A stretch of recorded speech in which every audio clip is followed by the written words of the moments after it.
Hi guys, today we are here to discuss one of an important aspect of criminal jurisprudence, that is bail. ठीक है?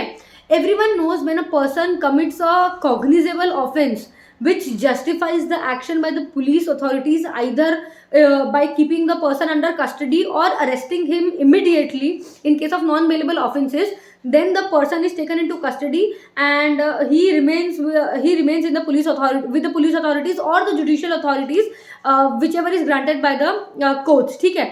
So in cases में क्या होता है, the person applies for bail for his release. So bail के कुछ conditions हैं which needs to be shown by the party who is asking for the bail और the advocate of the party who is in prison, कि ये तीन conditions जो triple test है जो कि ले किया गया है वेरियस जजमेंट में and recently which has been upheld in the case of P Chidambaram versus ED. So in ये ट्रिपल टेस्ट अगर फुलफिल कर देते हैं तो the person is generally granted bail, और अगर ये ट्रिपल टेस्ट में से एक भी टेस्ट में ये होता है कि फुलफिल नहीं होगा तो the person will be denied bail. ठीक है? So the three tests are, first it has to be seen that the person has no flight risk, which means ऐसा अगर उसे बेल दे दिया तो वो आउट ऑफ कंट्री ट्रैवल करेगा या फिर कहीं और जाके छुप जाएगा जिससे उसको अरेस्ट करना या उसे वापस कस्टडी में लेना या एप्रीहेंड करना डिफिकल्ट हो जाएगा. First is that. Second is after release he will not tamper with the evidence.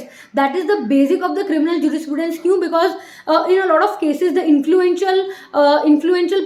influential persons after being released from jail, they might not go directly to the particular place, but then they have the people who go and tamper with the evidence. So it should be seen that ये नहीं होना चाहिए, because evidence is the whole and soul of the criminal justice system, wherein a person has been held guilty or innocent. ठीक है?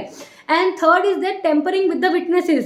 In criminal cases specifically, when a person commits crime, there might be possibilities that there are witnesses to that particular case. So after being released, the person who has been released should not tamper or blackmail or threaten the witnesses to turn them into hostile witnesses. Hostile witnesses basically ये होता है, अगर आज मैंने एक crime होते हुए देखा और मैं पुलिस स्टेशन में जाके रिपोर्ट लिखवा रही हूँ that I am the first observer of this crime, और मैंने ये सब देखा अपने आंखों से कि एक्स पर्सन ने वाई पर्सन को मारा, पर एक्स पर्सन को जब कस्टडी में लिया गया और उसके बाद जब वो बेल पे आता है, उसके बाद जब कोर्ट में विटनेसेस को पेश किया जाता है और स्टेटमेंट देने की बारी आती है, तब मैं ये बोल रही हूँ कि नहीं जी बहुत अंधेरा था और मैंने तो नहीं देखा किसने किसको मारा, और हो सकता है एक्स भी हो सकता है वाई भी हो.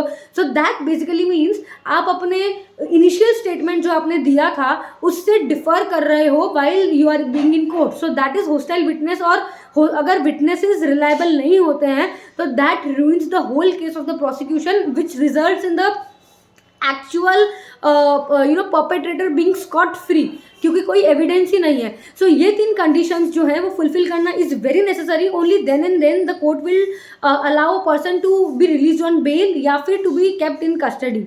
All right, thank you. जय हिंद.